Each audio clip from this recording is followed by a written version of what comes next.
Well, welcome everyone to the Bamboo Lab podcast. As always, I'm your host, Brian Bosley.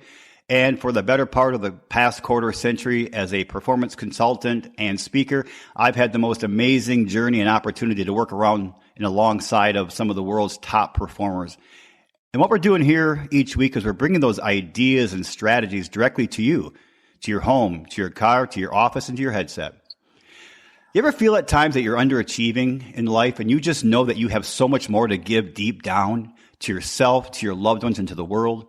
Do you feel that you're that hamster stuck on the wheel and you're spinning, but you're just not going at the pace or the direction you'd like to? Well, if so, you've landed in the right spot. This is your home. This Bamboo Lab podcast was written, created, and broadcast just for you, all you strivers, thrivers, and survivors out there. Like many have done so far already, if you'd like to learn more about what we do here at the Bamboo Lab, more of our private performance coaching, our group and team culture training, and a professional speaking, feel free to reach out to me directly at any time. My direct email is Brian, and that's Brian with an I, at bamboolab3, and that's the number 3.com. That's Brian at bamboolab3.com. Well, I want to read a letter we got. As all returning listeners know, and for some of you new listeners, we have an expectation of collecting 10,000 what we call heart letters from our listeners. Letters, cards, emails, texts from individuals that share with them what the Bamboo Lab podcast means to them, what it's done to their heart and to their body and to their mind and soul. This one is simple. This came after the recording in the episode with retired Marine Corps Colonel John Barnett. And the listener just wrote, "Simplify. Brian, you certainly have some amazing people in your universe, and I'm so glad our company has been hiring former military because they are purposeful, mission-driven people." That was a great episode. Have a great 4th of July weekend. That came in 2 weeks ago. So thank you, listener. I appreciate that so very much. Well, this is a special episode, so I'm going to share some statistics as of today, which is July 13th, 2022. We are now being broadcast and listened to and followed in 5 of the 7 continents, 42 states and 21 countries around the world. So we are growing rapidly, and I couldn't be happier. This episode is dedicated to not just one individual, but to a collective. This episode is dedicated to all of you children out there, or you adult children who are or were abused or neglected as children. When we come into this world, we are expected to be able to run between the raindrops, to stay clean, to stay strong. But sometimes we get caught in the rain, someone else's storm. And the abuse can have adverse effects that can last a lifetime or sometimes for generations. This is for all of you. An opportunity to learn, to stand up, to take control of your life, and to once again run between the raindrops. Let's dissect. Okay, I know I've said this before, but I'm going to say it this time, and I certainly mean it, like I always do, but I mean it maybe a little more today. I've got a person on here today that some of you listeners will recognize the name, and some of you won't. But I certainly do. Before I introduce him to the world and have him come on, I want to share with you his name and his credentials, because they are quite fucking amazing. Sean Reavie. Sean Reavie is a 15-year law enforcement veteran. He became a police officer at age 40. He moved from Michigan to Arizona after losing his home in Michigan, and he lived in his Jeep for 3 months while taking on odd jobs and finding an apartment. He served 6 years as a detective in the Crimes Against Children unit of the 5th largest city in the country, with more than 1,000 cases worked. And one day while he was working with an abused child, he discovered that this particular child reacted and responded extremely positively when asked about superheroes. And this led to, quite frankly, might be his greatest legacy. He created an organization called Put on the Cape, a Foundation for Hope. And I really want him to expand on that today. And just this year, he became an author for the first time. Rebel Without a Clue is a story about his father, Edward Reavie, who I know as an amazing man. And currently, it's the number one best-selling new release on Amazon for the fourth straight week.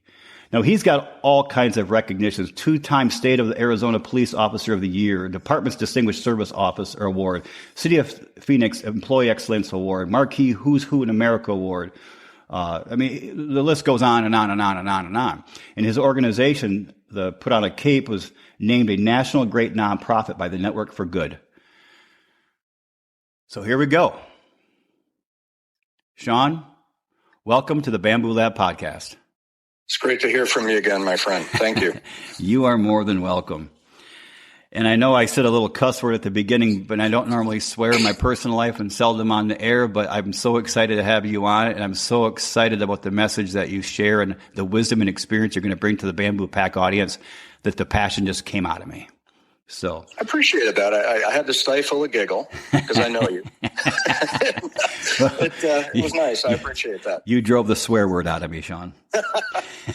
So, if you could now, Sean, will you tell the Bamboo Pack a little bit about yourself, your history, your childhood growing up, and let the world get to know who you are? Well, I grew up in your hometown, St. Right. Louis, Michigan. The two of us, lifelong friends, went to school together, rode our banana bikes to Sand Bay, I think every day in the summer, played Little League. Didn't win a single game one year. Go Cubs. But that's okay. Go Cubs. Oh, God, we were dreadful. We were the bad news Bears who never became the good news Bears. No, it was, there was hope there. There was hope. It quickly dashed as soon as the first pitch was thrown. But, we learn, right? That's supposed to be learning experiences for children. And we learned that we needed to do better and just continue to grow. But played sports, as did you, and went to college, grew up. It's just St. Ignace, if you've never been, it's just one of the most beautiful towns. Of course, living there and seeing that, you think everybody has a 5-mile long bridge in their backyard and can travel across the water to an island that doesn't allow cars, and it's Victorian history. And it's just a splendid place to be from and to go back to, but you don't realize that when you're there. And went to college shortly thereafter. And, something bizarre happened when I was 6. I met Paul Sved, and you know who that is. I do. And those that don't, Paul was a longtime Michigan State trooper, best friends with my father. And as soon as I met Paul, I realized I wanted to be a police officer someday. And that was my goal since I was a 6-year-old boy. And I also wanted to be a superhero because I grew up loving comic books. Trey Law and I and Chris, we would go to the comic book shop every Wednesday, get the new comics, and we always had this fascination with superheroes. And I tell people now, now that I'm 55 years of age, just if you wish it hard enough and keep striving toward it, you can be those things. You don't put a time limit on life because life will tell you when you're ready and when you're not. And so went through school, became a journalist instead of a police officer. Had some meaningful jobs, some, life, got married, got divorced. Came a time in 2006 when the economy was horrible. In Michigan especially, it was so bad. And I had a mortgage company at the time, and we lost everything. And I had to move back in with my dad. I was 39 years old. And so life definitely gave a lot of great things. It took everything, but that's not exclusive to me. You don't realize that when going through it, but when you look back, it's like, that's no different from what happened to thousands and thousands of people. And just thankfully, being with my father, who is my inspiration in life, hence the book. And I knew that even though I was 39 going on 40, I still had a dream to be a police officer. And things just kind of worked itself out with a lot of reaching out and faith alone to drive across the country as I did. I didn't have a job. I didn't have a place to live. I just knew I had to start over. And I was going to start over on my terms in a place I wanted to be, doing something I've always wanted to do. And I still remember going to the police academy to take the test. There's 330 people there, all of them much younger, much younger. The majority of them just back from the battlefields in Afghanistan and Iraq. And I'm looking around like, geez, what am I doing here? This is just bizarre. And at the end of the day, there was 33 of us left, which I was one, and came back to St. Ignace, packed up, got the things I needed, paperwork. And the FBI took over at that point, and they were calling our teachers, calling Miss Schock and, Mr. Doms and all these folks about who is Sean Reavie? What kind of kid was this? What kind of student was this? What kind of person was this? And I had a lot of history in life. So, if I were 20, it would have been much easier, but I was 40 and there was a lot of things to look into and a lot of life to explain. And so that began the process of me becoming what I've always wanted to be at age 40, and that's a police officer. Stay with us. We'll be right back. Get the latest insights from top mortgage pros on Mortgage Connects, a podcast by MGIC.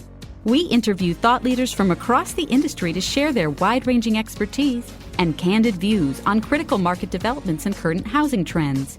Our guests reveal highly effective marketing and referral strategies, training tips and best practices, and what you can expect from the mortgage market in the future. Hear from experts like best-selling author Todd Duncan, U.S. Bank's Lenny McNeil, and Freddie Mac's Danny Gardner. Listen to Mortgage Connects on your favorite app or at mortgageconnects.com today.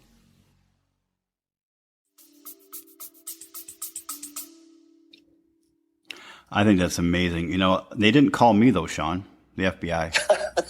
I made sure of that. I didn't put you on any reference list whatsoever. I would tell him he was a good baseball player on a bad team. He knew how to pedal a banana bike really well, and we had a lot of fun together at Sand Bay every day. That's what I would have told him. Yeah, is that enough for you? Yeah, and heck, I remember 90% of the times we were the only ones there. We were, yeah. You just hung out. I still tell the time, and I don't even know, I probably told you this at the time, but I remember there were 2 sandbars, maybe 3 at Sand Bay. And I remember you and I swam out to the first one everybody went to, but then the second or third one, very few people went out to. I remember one day we went out to it, and it was way over our heads. I mean, heck, we were little peelers back then. And I remember coming back in, and I don't know what happened. I panicked, and I started going under, and I thought, I'm dying. I'm going to drown. And for some reason, I came back up, and I swam in, and I don't know, something in that moment clicked in my memory that never, be careful, make good, rational decisions at times, because I don't think I was quite courageous enough to go as far as we did. I don't think you even noticed. I think you swam in and swam back, but I was in panic mode for a few seconds there. So, but I think you would have saved me. You weren't wearing a cape yet though, so maybe not. Not yet, but I still would have reached out, done the best I could. I know you would have. So I think I know the answer to this question. Who was your greatest inspiration growing up? My dad. You know what he created, and where he created, and how he created it.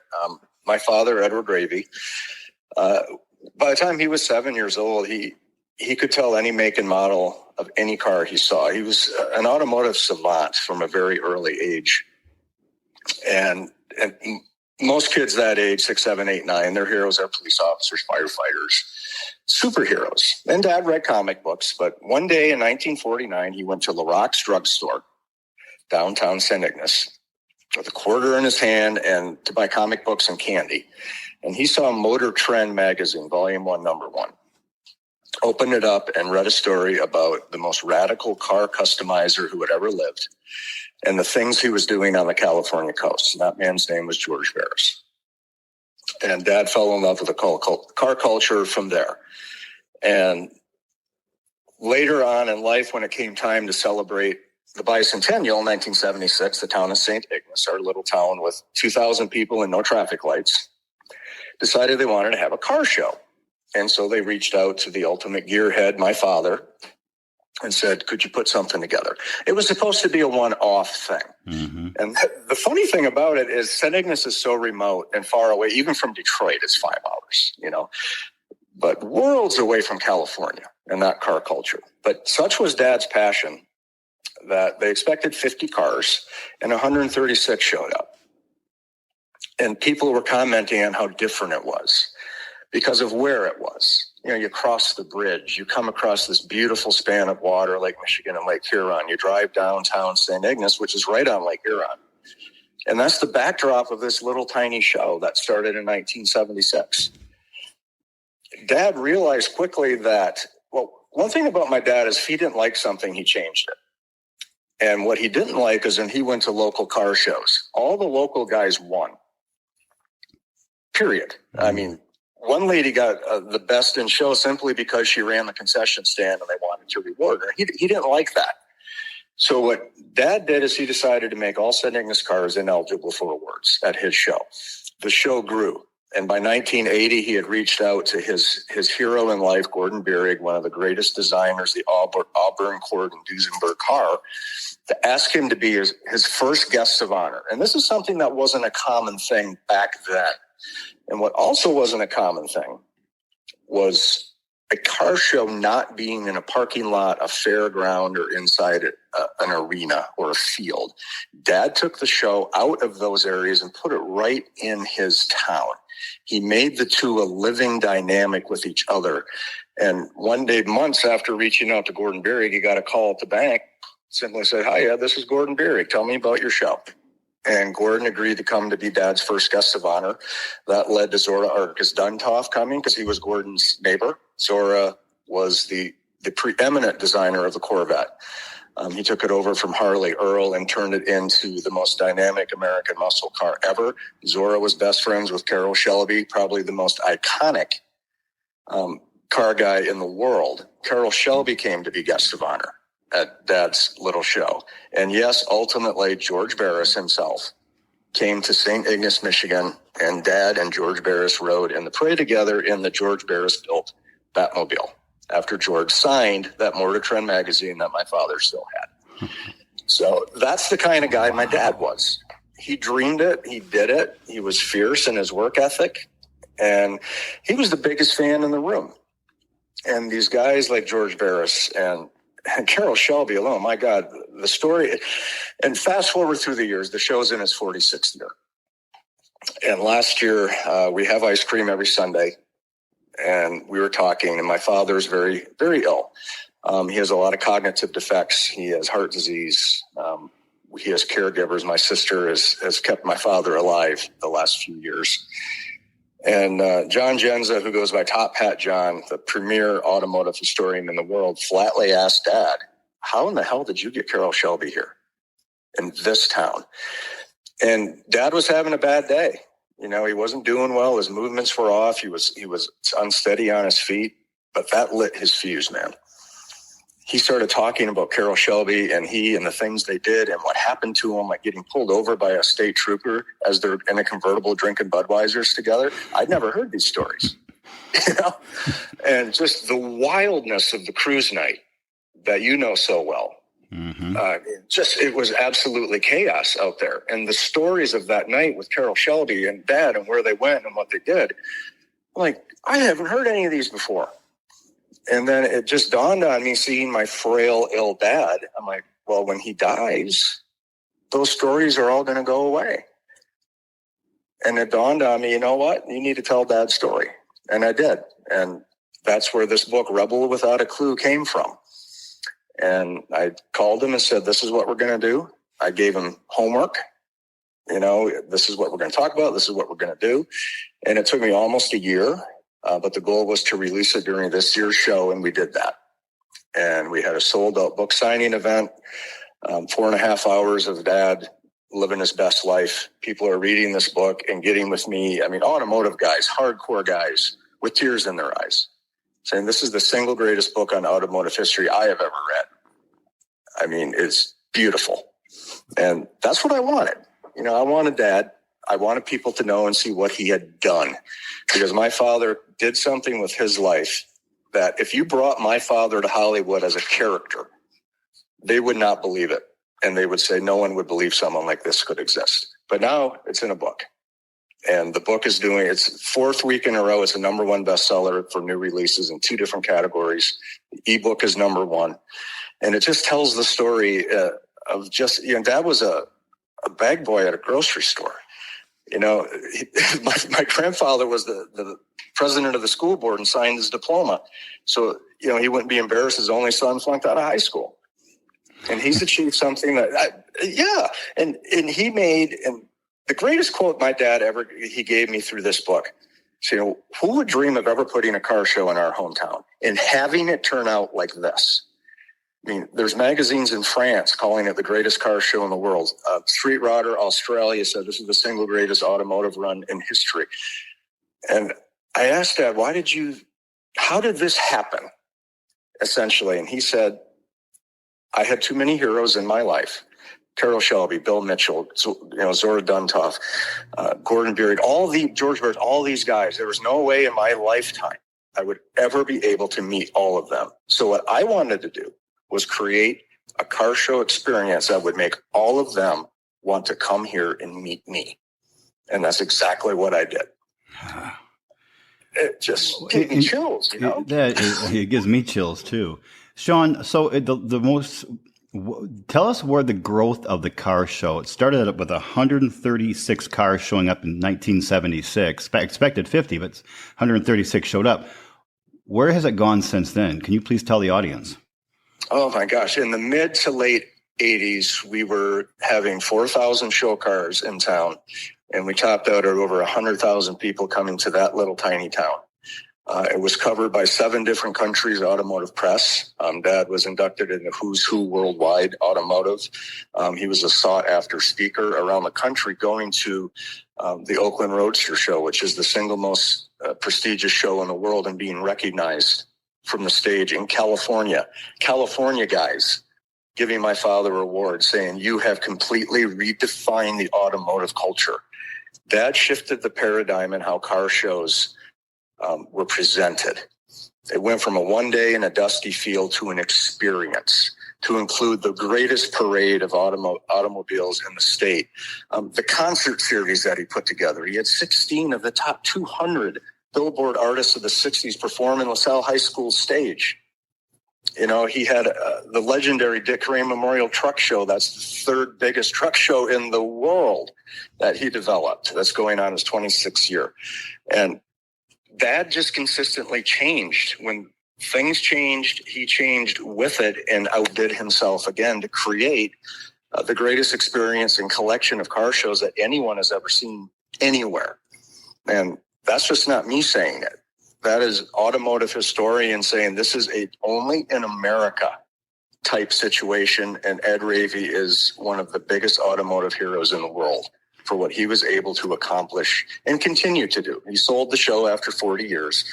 His health was bad then, but the show's doing well still. It's still doing well, but he created a juggernaut, and he created something that can never be duplicated, and changed how everyone looked at presenting their car shows, which is the paradigm shift we all hope we can create in life. Well, I can honestly attest to that, to the Bamboo Pack. When I've had the pleasure of traveling the country and speaking and working with clients, I couldn't count how many times when somebody would ask me from the audience or from a group of people I was working with, where are you from originally? And I would tell them St. Ignace, Michigan. And it was inevitable. Somebody would say, that's where the car show is. And I'd say, yep, that's where the car show is. I get that out here. And I remember, Sean, when I was a bartender at the Dockside Restaurant up on North State Street in St. Ignace, obviously in college, that I remember meeting a lot of the people who came in. I remember one guy, Big Daddy Don Garlitz. Is that somebody that sounds? Garlitz, the ultimate drag racer. Yeah, and then I remember meeting a woman, Linda Vaughn. Yes, I remember Linda Vaughn. And I still see on some of the Facebook posts, I think she still makes appearances at times, or has, and not in the not so distant past. Yeah, she was here this year. Oh, she was. Okay. Yeah. My production company, Nostalgia Productions, sponsored her trip into St. Ignace because this was to honor my father. And I asked him, what do you want at the show? And he said, Linda Vaughn and the 1904 Peerless car made famous by Burton Upjohn. And I got them both for him. Oh, I love it. That's such a cool thing. So for the Bamboo Pack, please go out there on Amazon. I just ordered mine as Sean and I were talking earlier. Rebel Without a Clue. The True Story of Edward Reavie by Sean Reavie. It's on Amazon, and it's rising like a rocket. So get on there. When you look at the photo of this podcast, you'll see a copy of the book, the print next to the front page of the book next to my picture. So feel free to get on there and order this book. Reading the reviews, they're not just 5-star, they're all 5-star, but the things people are saying are overwhelmingly positive, and people are thriving on this book. So get out there and buy it and learn a little bit about Ed Reavie, and really learning about dreaming something, doing something, and changing it when you don't like it. I mean, that's an incredible metaphor for how we should be living our lives as a whole. Dream it, do it, and change what you don't like. Thank you for sharing that. And thank you for bringing your father and his history and his experiences and his gifts to the car world and the world as a whole, Sean. That's good stuff.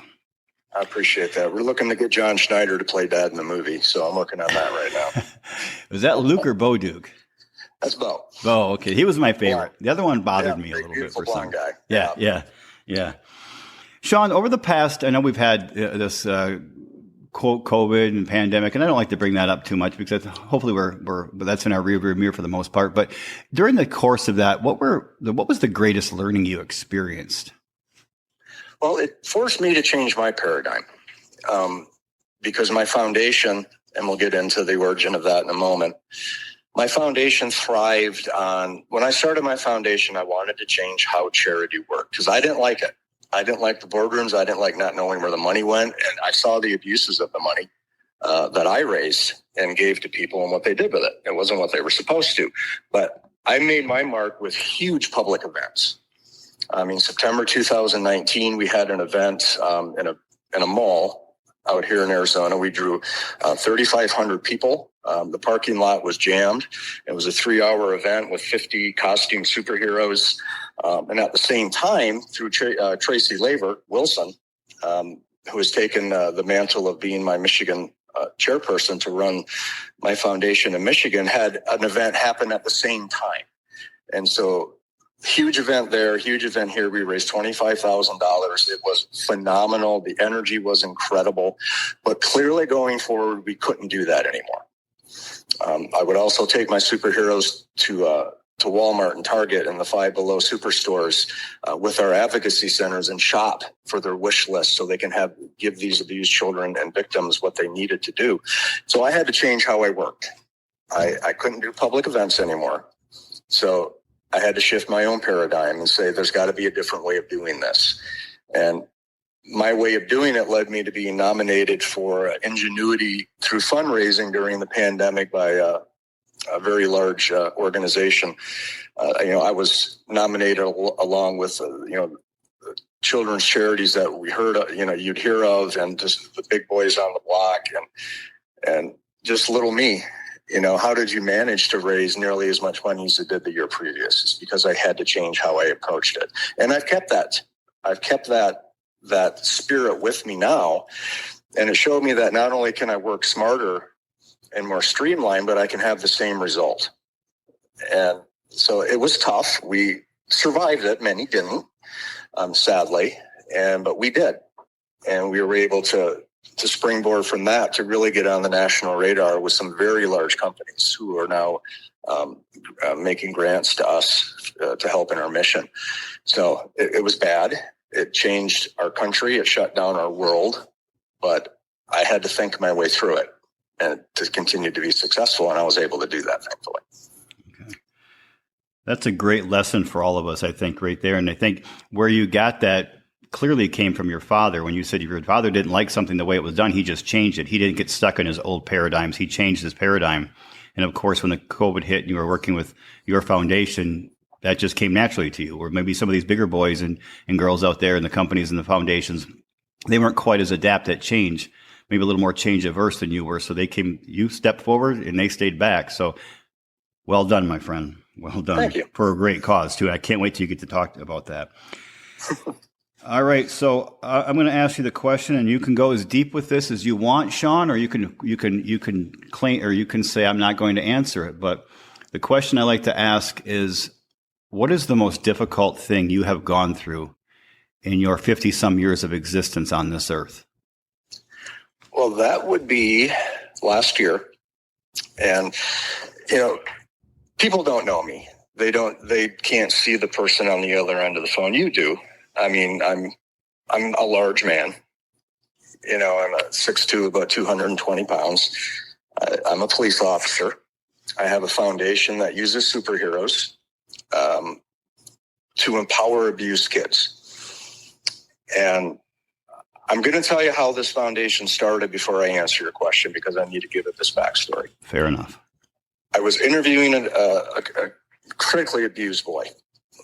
He was so afraid, he fetaled up in the chair. He had his arms around his knees and his head buried in his knees. He wouldn't answer me. He wouldn't talk to me. He wouldn't look at me, because a man beat him half to death. And he was sitting in a room with a man. And when you interview children, critically abused children like this, it's not a fishing expedition. They have to tell you the narrative. They have to tell you what happened. And we achieve that through open-ended questions. Not, I heard somebody beat you nearly to death. Why don't you tell me? No, you can't plant that seed. They have to tell you that happened. And it's a highly specialty, highly trained thing. And these are where the special victims units come in, the training we have to be able to talk to these children. And I was getting nowhere. And generally speaking, we have a time limit when we have children of certain ages that you can't continue to talk to them, because if they do inevitably disclose, then the defense attorney is going to say, well, what did you expect? You wouldn't leave them alone. So I knew I was running out of time, and I closed my eyes. And I remember what made me feel strong when I was a child, and that was a superhero, a Spider-Man in my case. So I popped my eyes open and I looked at him. I'm like, hey, do you like superheroes? And Brian, that child changed instantly. His head popped up, his eyes went wide, and he said, Iron Man. I'm like, well, tell me why you like Iron Man. And he did. Now he's out of the chair, running around, doing the Iron Man hand gauntlet explosions. He's jumping up and down, and we're talking about the new Avengers 2 movie. Ant-Man had just come out, and I told him I love Spider-Man. And now, instead of seeing a potential adversary, he saw a friend who also loves superheroes. So I told him, man, little buddy, thank you so much for telling me all that. But, I heard something might have happened to you. And he said, yeah. I'm like, well, why don't you be a good little superhero and tell me all about it? And he did. And we were able to make an arrest from that. He took a plea of 18 years in prison. But on the way out, I was looking for anything that had Iron Man on it and couldn't find it, because I had a moment of empowerment. That child was on a cloud. He was no longer thinking how scared he was. He was no longer hurting. He wanted to continue to think he was a superhero. And had I was put an Iron Man action figure in that boy's hand, he would have taken that home with him. And that's how my foundation started. I immediately went to my boss and said, I want to do a donation drive to get superhero action figures and T-shirts into this center to give to these kids. And that's how it started in 2015. And since then, I've grown to supporting 10 child crisis centers, 8 in Arizona, 2 in Michigan. We provide everything a victim child needs. We've expanded into domestic violence and sexual assault victims. We use superhero mythology to do that. We're the largest charity of our kind. I own 2 federal trademarks. My Put on the Cape cosplay team is unique in that everyone has to undergo training for adverse childhood experiences. They have to be fingerprint, background check, meet the special victims unit teams, and know exactly what it is we're doing. And it has taken on a life of its own. We're nearing giving away almost $500,000. We'll go over that mark this year. But great story. I mean, just raw and emotional, and it started for the right reasons. But I never told people. I left a part of that story out. And I never talked about the rest of the story until last year. Okay. Because I had come to a point in my own life that I had been diagnosed with PTSD, because you cannot work with burned, beaten, and raped children for 6 years. You cannot see the things a police officer sees without having it impact you dreadfully emotionally. I was diagnosed depressed, anxiety. My life had changed. I had become very dark inside. And I told that story I just told you to Mayo Clinic psychiatrist. And it was hard for me to push out what I'm going to push out now, because it's the first time I've ever talked about it. I wrote about this in chapter 24 of the book, why the book is doing so well, I think it might have something to do with this chapter. When I was talking to that little boy, and I was at Loggerhead, and I couldn't get through to him. When I closed my eyes, yes, I did remember Spider-Man, but I also remembered hiding in my closet from my mother, who was beating on the door, trying to drag me out and beat me. I was abused for years physically. My mother, God bless her, had a break from reality. She was a wonderful mom before that happened in 1978. Beautiful woman, tall, brunette, high cheekbones, funny. And that mom went away. And that mom that I grew up with was a mom who heard things, who imagined things, and I was the source of her anxiety. And there wasn't a day I remember from that point on that I wasn't beaten. And it continued up until my mom passed away last year. Psychological warfare. I was made to feel that nothing I did was right. Everything I did was wrong. I couldn't please her at all.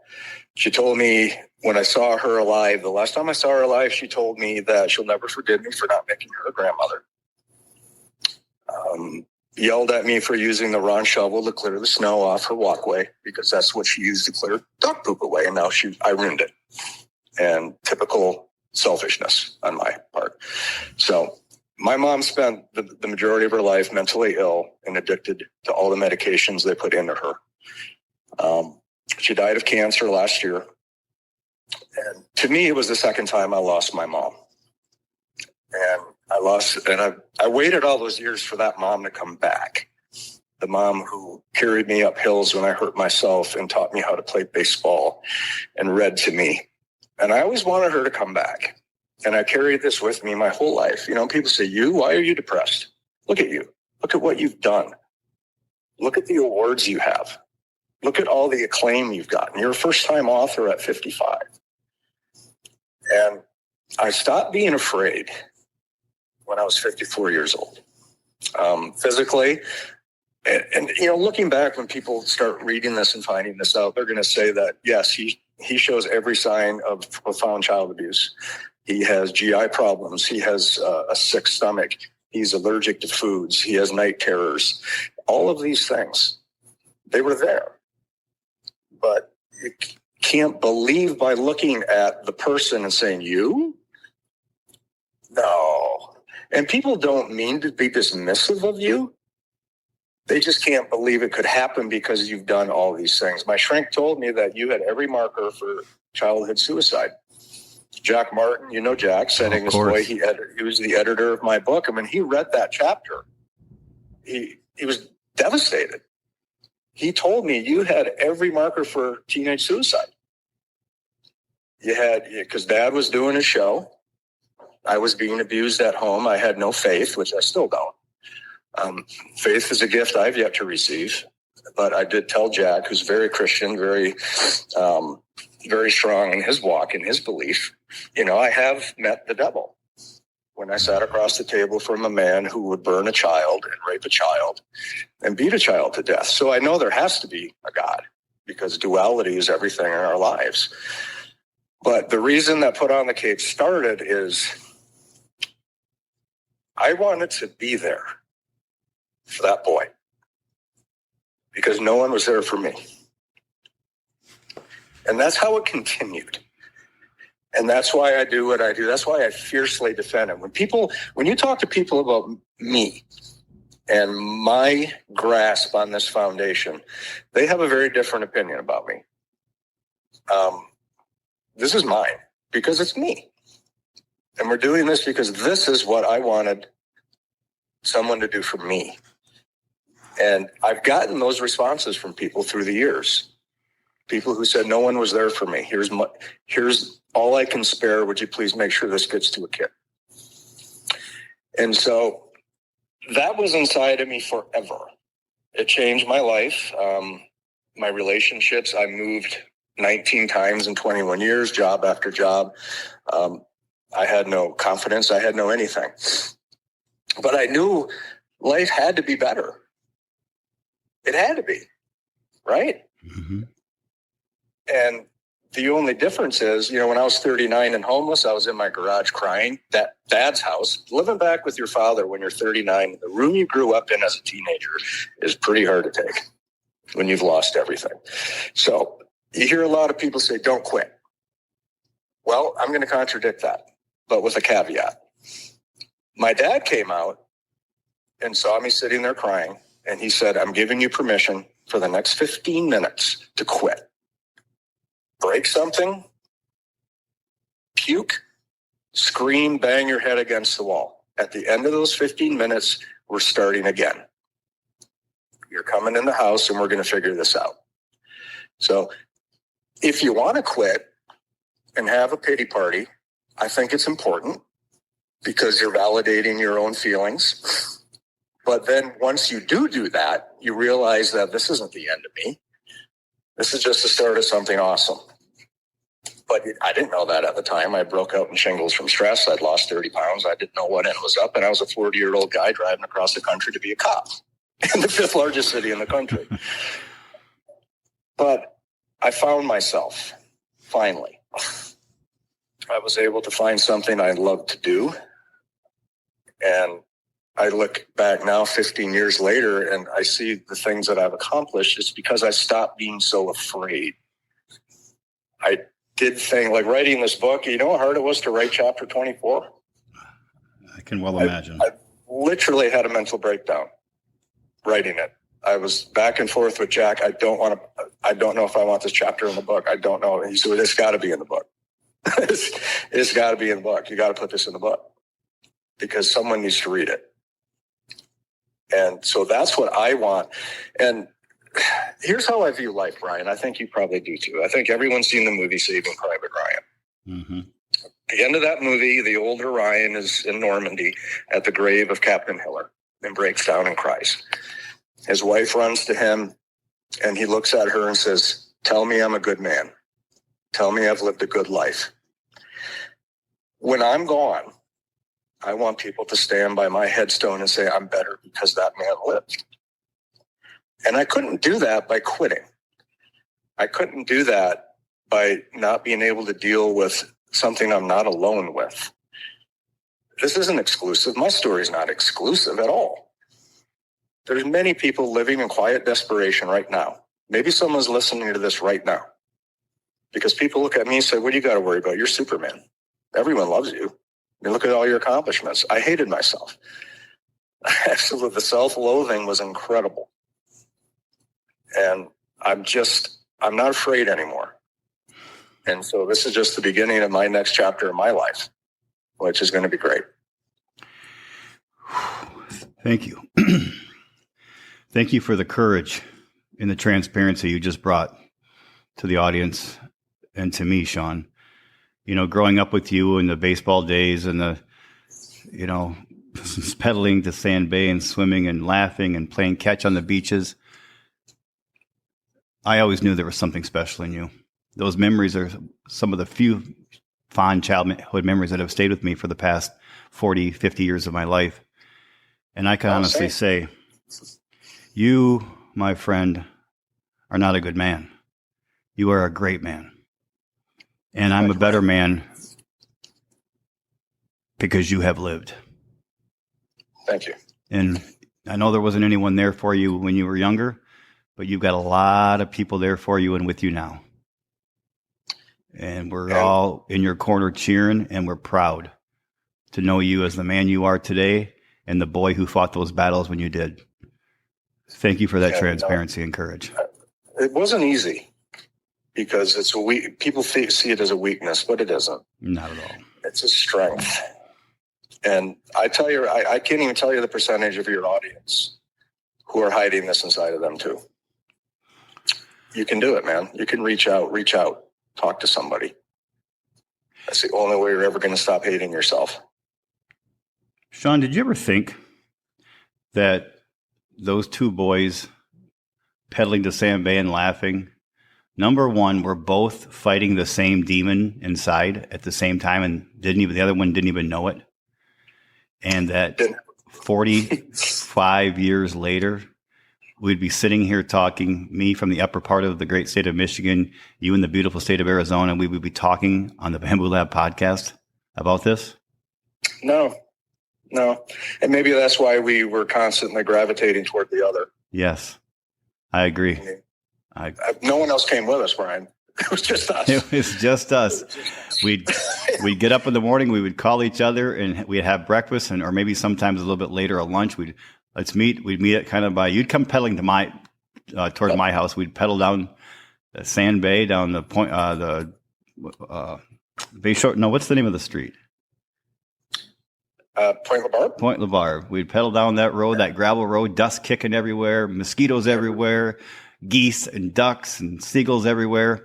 And we did it every day full of laughter. And then we'd get done, go break the baseball practice or a game and lose, and then we'd do it again the next day. We lost so poorly. Mercy rule. Oh, good Lord. Yeah, we weren't. But it's just a testament to I didn't know, you didn't know, but here the both of us were. Exactly. And here we are today. We were safe. We knew we were safe. And we lived our best life that we could. Exactly. At that point. And we're still doing it. And we're still doing it. And that's why this Bamboo Lab podcast is really designed, created a broadcast for all the thrivers, strivers, and survivors out there. And you and I are a testament to all three of those. Yeah. And, 55, first time author. I've already got my next book is already storyboarded, ready to go. My third book is in the works, and I've got a trilogy of my police stories ready to drop as soon as I retire. So I wanted to ask you, Sean, with that. I know we're going over, but I'm okay with that, and I'm sure my audience will be more than happy to hear this or to know that we're going a little longer. With you working in a special victims unit, working with children who were, abused and raped and tortured. How do you deal with that? The thing is, I didn't, and it cost me.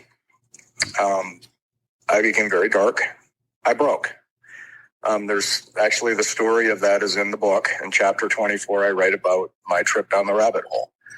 And I was the life of the party. I was the fun guy to work with. Hard charger, funny, had a great time, but I became so different to the point I had to be removed from the room before I took a punch at a suspect. I'd gotten that dark and disgusted the city offers, but the last thing you want to do as a police officer is tell the city for whom you're employed that I'm weak. You don't want to do that. And our culture in police is very alpha. We don't want to admit we have a problem. I didn't, and it cost me. It led to me being suspended. Removed from the unit for behaviors that were completely ridiculous. And it takes you apart. It's PTSD by 1,000 cuts. And, I still remember holding that 18-month-old's hand as she was on life support, telling her I was going to do everything I could to get justice and find the person that did this to her. She died 3 days later, and it took me a year, but I got that person. And the worst case I ever worked, when I finally was able to get that guy, is when things started spiraling out of control for me. And I needed to step away. And again, it's a good story because I found a better place and a better self. And that's where this foundation came from. That is taking Arizona by storm. It's national. I've got NASCAR putting my logo on their cars. General Mills and Charles Schwab and all these amazing companies providing grants for my work. We got gifted an office last year. Community paid to wrap my van in a superhero motif.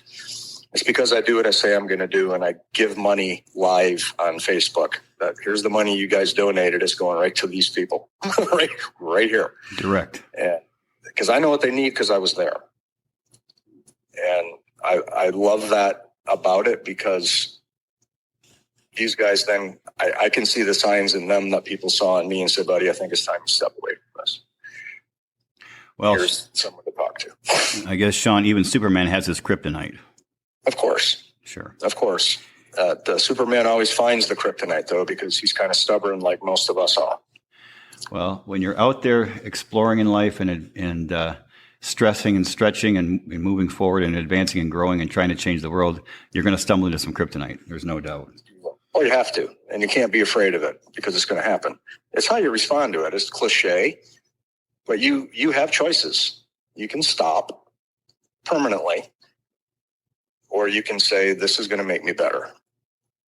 And I've chosen all these years with all of that inside of me to try to continually make myself better.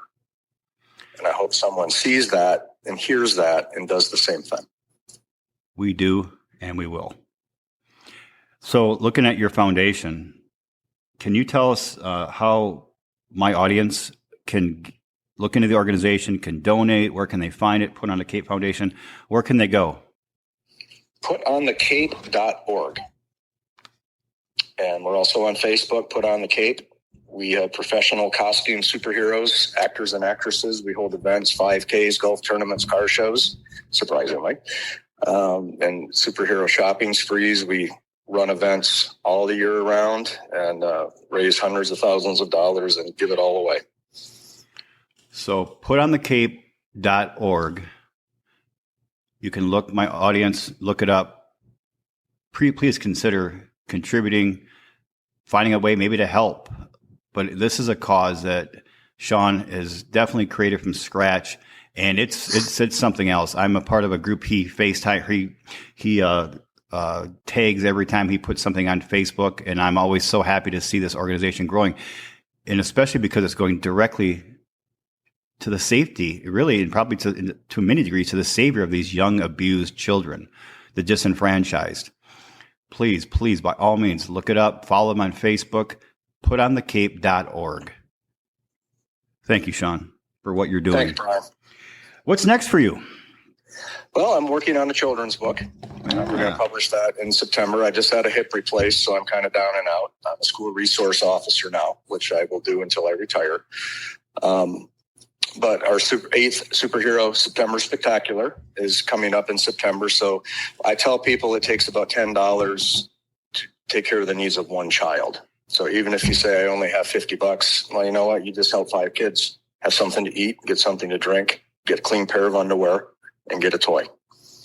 And that's how we do that. So that's coming up. So anything donated goes right to my centers. And so, yeah, I've got a lot of plans going forward. I'm not afraid anymore. So I'm going to take a lot more chances. Just try to keep changing the world. Be that light that people want to gravitate toward and reach out to me. People have, when they read the book, they've reached out to me and say, I'm getting help for the first time in my life. And that's the greatest compliment you can ever pay to me.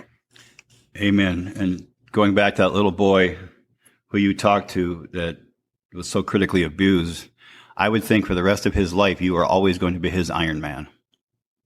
I hope so. I know so. Awesome. Wow.